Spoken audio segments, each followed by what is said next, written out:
Bagaimana susur sungai bisa menjadi bencana? Untuk membahasnya sudah bergabung bersama kami Humas MTS Harapan Baru Cijantung Dende Rifai Hilmi dan Ketua Umum Federasi Arung Jeram Indonesia Amalia Yunita. Selamat sore Mas Dende dan Bu Amalia. Selamat sore.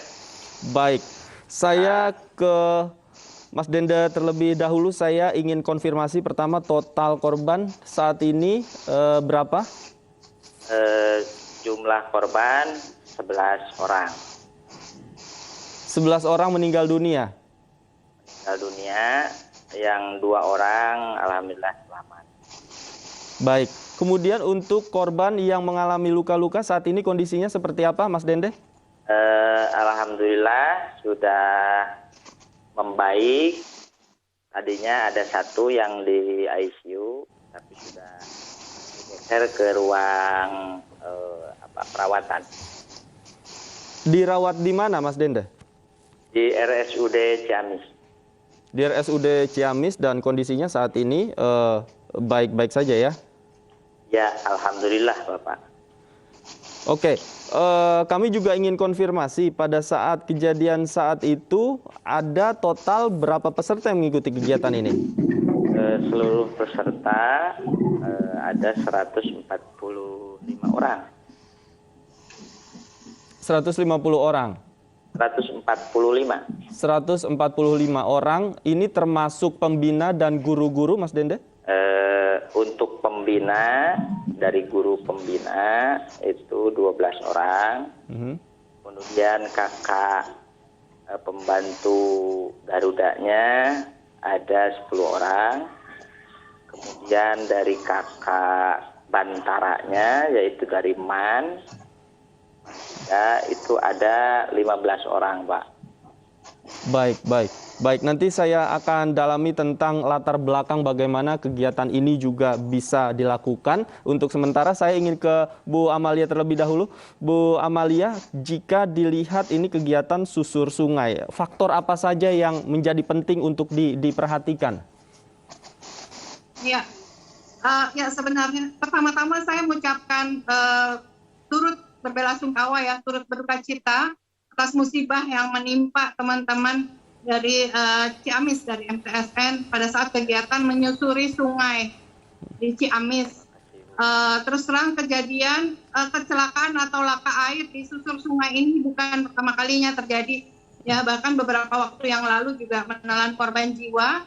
Dan memang kita harus benar-benar memperhatikan banyak hal jika kegiatan kita di alam, gitu ya. Jadi ada banyak resiko yang perlu kita mitigasi atau kita rencanakan terlebih dahulu, gitu. Sehingga kecelakaan-kecelakaan seperti ini seharusnya dapat dihindari di waktu yang akan datang. Dan kalau kita lihat, apalagi kita bermain di alam, ya, sekarang setelah pandemi ini banyak orang berkegiatan di alam terbuka atau di outdoor karena dianggap lebih tidak terlalu crowded, kemudian juga udara lebih terbuka, dianggap lebih memenuhi syarat untuk kesehatan, untuk menghindari COVID-19. Akan tetapi di alam itu banyak hal yang perlu kita waspadai, terutama perubahan cuaca, terutama alamnya itu sendiri. Apakah kita sudah memiliki kemampuan untuk melakukan kegiatan tersebut? Apakah kita sudah menggunakan perlengkapan standar yang ada, gitu ya? Jadi seperti kita menyusuri sungai, minimal kita harus pakai pelampung, gitu. Dan kita mengenali juga karakteristik sungai dan juga mengenali orang-orang yang pergi itu apakah mereka punya kemampuan untuk berenang, seperti itu ya. Karena setenang-tenangnya air juga bisa tiba-tiba menjadi air bah. Kita tahu di Indonesia banyak musibah, banyak banjir bandang karena cuaca berubah. Cuacanya berubah juga bukan hanya di sekitar kita, tapi bisa terjadi di hulu kita dan kita nggak sadar, tahu-tahu air bah datang. Nah, bahaya-bahaya seperti itu yang perlu kita waspadai dan kita hindari. Dan saya rasa dengan kejadian ini sudah beberapa kali terjadi dan kita semua pemangku kepentingan mungkin mesti berbenah bagaimana caranya kita melakukan kegiatan-kegiatan itu di alam dengan keamanan yang baik, gitu. Baik. Kalau kita lihat pada kasus ini kan sungai yang digunakan adalah Sungai Cileer. Kita tidak tahu karakteristik sungainya seperti apa. Jika memang harus melakukan kegiatan susur sungai seperti ini, kapan sebaiknya dilakukan waktu-waktunya? Ya, memang pada saat dilakukan musim hujan tentunya ada kondisi cuaca yang harus kita lebih waspadai dibandingkan dengan musim kemarau. Tapi ketika kita melakukannya di musim kemarau pun bukan berarti aman gitu ya. Apalagi kita bermain di muara pertemuan dua sungai gitu. Itu kan kadang-kadang ada arus yang mungkin tidak terlihat dari permukaan, tapi di bawahnya ada arus gitu. Itu pun kadang-kadang orang yang punya kemampuan berenang pun juga akan sulit kalau udah masuk ke dalam pusaran air itu. Jadi memang penting sekali untuk kita mengenali alamnya sebelum kita pergi. Ini seperti apa kondisinya, kemudian kita mempelajari dan kita mempersiapkan diri. Ini bagaimana caranya untuk melewati kondisi alam tersebut. Kemudian bekal apa yang kita perlukan gitu. Seperti minimal pelampung gitu. Pelampung itu yang paling ini ya, kita menyusuri sungai kan memang di pinggir sungai gitu. Tapi pelampung harus tetap digunakan gitu karena suatu saat mungkin terjadi, kita tahu lah di Indonesia banyak terjadi sekali banjir bandang, air bah yang tiba-tiba datang. Nah untuk menghindari itu dulu gitu. Baik. Selain juga ada banyak hal-hal teknis yang perlu kita persiapkan gitu. Baik.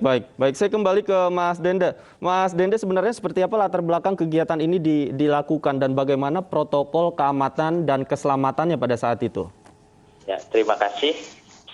Mungkin yang pertama ingin diklarifikasi dulu bahwa kegiatan ini bukan susur sungai. Tetapi tadabur alam untuk mengenal lingkungan. Itu memang ada trek yang menyusuri bantaran sungai, tetapi tidak di posisi di air. Oke. Nah, kemudian sambil mengambil sampah dan sebagainya. Nah, memang ini di ujung kita briefing. Itu di ujung kita briefing itu untuk ada penyeberangan sedikit untuk sampai kemudian ke trek darat lagi untuk kembali ke MTS. Nah, di awal mungkin persiapannya kita melakukan penyisiran dulu untuk penempatan tanda-tanda rambu-rambu mungkin. Karena ini tidak terlalu jauh sebetulnya dari lokasi sekolah. Seperti itu. Kami memang memperkirakan air sungainya kan lagi sangat dangkal, Pak. Gitu. Baik, pada saat kegiatan itu didampingi oleh profesional, Mas Dende? Di pembina kami. Iya, Mas Dende, silakan. Halo. Iya, silakan, Mas Dende. Ya, di pembina kami sudah bersertifikat. Itu memang kami tidak didampingi oleh yang tadi disebutkan, mungkin karena memang tidak ada rencana kami untuk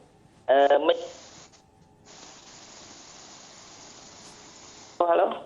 Iya, silakan, Pak Dande.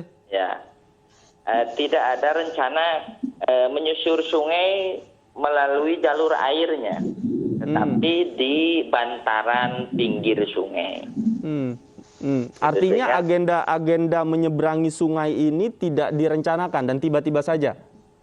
Enggak, maksudnya kan kalau dari awal sudah turun ke sungai, ke air, ya itu memang harus kemudian ini. Mungkin maksud kami hanya sedikit lah, menyeberang sedikit, kemudian ke darat lagi. Oke. Seperti itu, Pak. Oke, Mas Dende begini, ini kan tadi Anda katakan peserta 145 orang. Kemudian ada berapa orang yang mengawasi kegiatan ini? Kemudian tadi Anda katakan tidak ada profesionalnya. Kemudian bagaimana pembina pramuka ini bisa mengawasi murid dengan jumlah yang begitu besar? Pembina kami kan ada yang sudah bersertifikat, Pak, sebagai pembina. Itu mungkin karena tadinya memang dari dalam perencanaan awal itu tidak ke sungai, tapi hanya melintas sedikit untuk nanti naik lagi ke darat. Seperti itu, Pak. Oke, baik. Baik, saya ke Bu Amalia. Bu Amalia, jika kita melihat pada kasus ini kan ada banyak peserta yang mengikuti. Kemudian tadi juga dikatakan ada beberapa pembina meskipun sudah bersertifikat. Seperti apa seharusnya dilakukan jika melibatkan banyak orang? Ya, jadi pada prinsipnya kemanapun kita ya, apapun, di acara apapun di alam gitu ya, di sungai terutama, walaupun tidak mengarungi sungai gitu atau ini, tapi hanya menyusuri pinggirnya, karena ini justru banyak yang terjadi gitu. Karena kita berpikir bahwa kita hanya berjalan di tepi sungai, tapi berjalan di tepi sungai itu ada resiko yang juga mungkin terjadi. Apalagi tadi sedikit kalau orangnya sampai hanyut, berarti memang ada yang masuk ke air gitu. Masuk ke air. Standar yang paling dasar atau kita berjalan di tepi sungai itu menggunakan pelampung. Nah, itu dulu. Nah, standar mengenai berapa orangnya itu tergantung dari kegiatannya, tergantung dari klasifikasi orang-orang yang ikut sebagai peserta dan sebagai pembina yang tadi bersertifikat gitu ya. Jadi maaf saya ikut prihatin, ikut berduka cita, tapi kegiatan ini harus menjadi pelajaran yang sangat berharga untuk semuanya yang berkegiatan di pinggir sungai, walaupun hanya di daratnya, tapi ada di sebelahnya ada air gitu. Tolong juga pelajari alamnya, pelajari sungainya, dan menggunakan pelampung itu yang dasar gitu. Dan juga sertifikat itu juga macam-macam gitu. Apakah sertifikasinya ya bisa bermacam-macam gitu. Tapi apakah itu memang khusus untuk kegiatan seperti itu atau kegiatan lainnya gitu ya. Jadi saya tidak mengecilkan atau apa, ya ini sudah terjadi, tapi semoga ini menjadi pelajaran berharga buat semua pemangku kepentingan yang mengadakan kegiatan seperti ini, termasuk pemberi izin, termasuk yang mengadakan acara, termasuk pesertanya, bahwa kita tidak bisa mengabaikan kondisi alam gitu. Baik. Setenang apapun air di sungai, bawahnya itu mungkin ada arus yang kuat gitu. Itu yang mungkin yang kita prediksi atau yang menyebabkan hal ini terjadi. Baik. Apalagi di muara. Muara itu apalagi muara dari dua sungai. Itu ada pertemuan arus yang mungkin kita nggak kelihatan di ini permukaannya. Apalagi kondisi kalau sudah gelap, ada ini semakin tidak terlihat. Itu mungkin yang perlu diwaspadai. Baik. Saya kembali ke Mas Dende. Mas Dende, tadi saya sempat berbincang dengan orang tua almarhum Aldo begitu. Tadi dikatakan tidak ada izin yang sampai ke orang tua. Sebenarnya izin penyelenggaraan kegiatan ini seperti apa, Mas Dende? Jadi mohon mungkin untuk pertama saya ingin mengucapkan dulu bela sungkawa atas nama MTS Harapan Baru kepada seluruh syahid dan syahidah. Semoga para almarhum dan almarhumah insya Allah syahid, dan keluarga yang ditinggalkan diberikan kesabaran. Tentu untuk prosedur awal memang untuk tadabur alam ini biasanya memang kita di sekitar madrasah, Bapak. Gitu. Memang ini agak jauh sedikit. Agak jauh, tapi tidak terlalu jauh. Dan di 3 hari sebelumnya dalam persiapan, memang ini diperkirakan tidak berbahaya. Seperti itu. Artinya ini kan kegiatan yang melibatkan banyak orang, tentu ada perencanaan. Dalam perencanaan itu sudah ditentukan bahwa TKP-nya berada di sungai, tidak lagi berada di lingkungan sekolah, Pak? Iya, ada sedikit. Ada sedikit maksudnya? Halo? Iya, silakan, Mas Dende. Ya, tidak semuanya sungai, itu, tapi mungkin ada sedikit sungainya. Itu ada bantaran sungainya yang kita lewati. Baik, perencanaan ini inisiatif siapa, Pak Dende? Apakah dari pihak sekolah atau dari ekstrakurikuler pramukanya yang mengajukan? yang mengajukan tentu dari ekstrakurikulernya sebagai penanggung jawab. Ekstrakurikuler pramukanya yang berinisiatif kemudian disetujui oleh sekolah, Pak ya? Itu dari pengajuan dari ekstrakurikulernya, Pak. Ya. Oke. Kemudian atas kejadian ini evaluasi seperti apa, Pak, yang dilakukan bahwa kegiatan-kegiatan seperti ini tentu memiliki resiko yang tadi dikatakan oleh Ibu Amalia juga yang cukup besar, kemudian juga dilaksanakan di tengah pandemi COVID-19. Evaluasi seperti apa nanti yang akan dilakukan? Tentu ini menjadi pelajaran sangat berharga bagi kami, bagi madrasah kami. Untuk ke depan tentu perencanaannya harus lebih matang, lebih kemudian komplit, sehingga mitigasi resiko sekecil apapun bisa kita prediksi. Baik, gitu, Pak. Baik. Saya kembali ke Ibu Amalia. Ibu Amalia, jika dilihat kegiatan-kegiatan yang berhubungan dengan alam ini sering sekali dilakukan oleh sekolah-sekolah, baik itu susur sungai atau rafting dan lain sebagainya. Jika harus melakukan lagi kegiatan seperti ini, apa yang paling penting dilakukan oleh sekolah? Ya, yang paling penting adalah pendampingan dari orang yang ahli ya, orang yang bukan hanya sekedar bersertifikat, tapi sertifikatnya apakah sesuai atau enggak dengan kondisi alam yang akan dihadapi gitu ya. Jadi pendampingan itu, kegiatan itu kita minta orang yang ahli untuk sama-sama membuat perencanaan, menilai bahayanya apa gitu, kemudian juga mempersiapkan dengan baik gitu ya, termasuk nanti bagaimana peralatan apa yang harus digunakan, terus ketika terjadi kedaruratan bagaimana harus seperti apa gitu. Jadi persiapan itu juga termasuk ke situ gitu, peralatan apa aja, ada yang merescue atau tidak gitu. Kalau misalnya memang ada kegiatan di air, misalnya di depannya ada orang yang cover dengan perahu karet, apabila ada satu kejadian mereka yang akan merescue. Jadi tindakan kedaruratan apa yang akan diambil gitu. Jadi perencanaannya juga termasuk situ. Tapi yang penting adalah didampingi oleh orang-orang yang mengetahui dan ahli di kegiatan tersebut. Baik. Saya kembali ke Mas Dende. Mas Dende, pasca kejadian ini banyak suara-suara termasuk orang tua korban yang menuntut pertanggungjawaban. Seperti apa bentuk pertanggungjawaban sekolah nanti yang akan diberikan? Kami tentu harus bertanggung jawab apapun yang kemudian dihadapi harus. Ya, Mas Dande. Mohon maaf suaranya terputus-putus, bisa diulangi Mas Dande?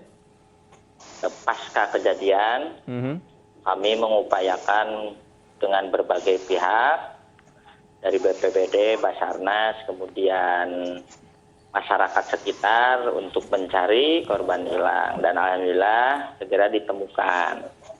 Dan kemudian kita pulasara di RSUD, dan kemudian kita antarkan bersama keluarga ke tempat rumah duka masing-masing. Itu yang pertama. Terus yang kedua, mungkin kita melakukan takziah. Pada hari ini seluruh korban meninggal kami bagi-bagi untuk hari ini juga ditakziahi. Dan untuk pertanggungjawabnya ini tentu kami harus menanggung itu. Kemudian untuk kegiatan ekstrakurikulernya sendiri seperti apa? Ya, untuk ekstrakurikulernya memang ini menjadi pelajaran berharga yang tentu ke depan kami akan sangat batasi. Dan kemungkinan bisa jadi kemudian ini dinonaktifkan dulu, diberhentikan dulu. Kegiatan ekstrakurikuler ini itu sembari kemudian dievaluasi lebih dalam. Oke, baik. Kita tunggu nanti realisasinya dari MTS Harapan Baru seperti apa. Terima kasih Mas Dende, Ibu Amalia juga terima kasih. Iya, silakan. Ada yang mau ditambahkan? Ya, sudah berkoordinasi. Saya dipanggil oleh Kemenag Kabupaten Ciamis. Bahwa nanti dari Kemenag juga akan mengeluarkan surat pembatasan pada kegiatan-kegiatan ini. Dan tentu kami akan tunduk pada Baik. Terima kasih sekali lagi Mas Dendeh sudah bergabung bersama kami di iNews Sore. Ibu Amalia juga terima kasih atas waktunya. Tentu saja kita harapkan kejadian seperti ini tidak terulang lagi di kemudian hari. Terima kasih, selamat sore.